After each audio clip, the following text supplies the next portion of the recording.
లేచి నిలబడు. మీ నిద్ర నుంచి లేవండి. మీ గురువు గారిని గర్వపడేలా చేయండి. మొత్తం లైఫ్ స్టైల్ మార్చేసాలి చెప్పటి నుంచి, హ్యాబిట్స్ కూడా మార్చేసాలి. ఇంకెన్ని రోజులు ఏం పనిపాటు లేకుండా ఇట్లానే రేపటి నుంచి 25 years నుంచి వేస్ట్ చేసిన టైం అంతా 5 yearsలో గెయిన్ చేయాలి. అంటే అంత ప్రోగ్రెస్ ఉండాలి లైఫ్లో, అంతే. చేస్తుండ్రా ఫోను.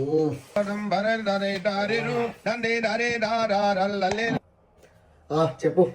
నైట్ ఖాళీ కదా? నైట్ ఇవాళ నుంచి టైం టేబుల్ ఉంది. నైట్ 9కి అనుకుంటా, పొద్దున 5కి లేస్తా.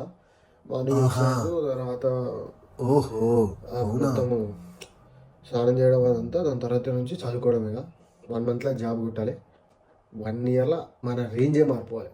నైట్ డుమ్గాడు బండి ఉన్నందుకు పార్టీ ఇస్తుండు, లైట్లే నువ్వు రావని చెప్తే అట్లే రేపటి నుంచి మార్చుకుందాం. ఇవాళ నైట్ ఆడడానికి నేను కూడా వస్తాను. వద్దు సార్, మీరు లైఫ్లో ఎదగండి. రే మస్తు అంటాం రా, ఏదో మోటివేషన్ వీడియో ఇష్టం వాడే చెప్తే అట్లా అనుకున్నాం.